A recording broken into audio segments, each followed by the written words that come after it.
So guys, so we're going to put retrofit trickle vents on. That's before, like this.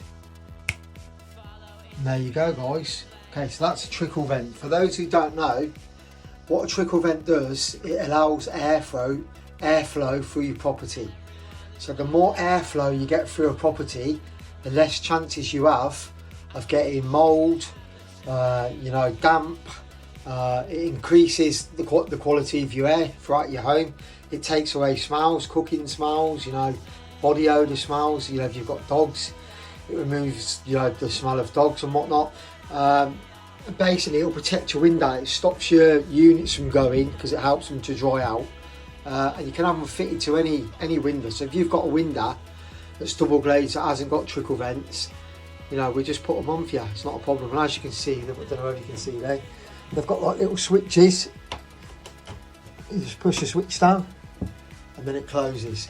However, the more open you have them, the longer your glass is going to last. Right guys, cheers.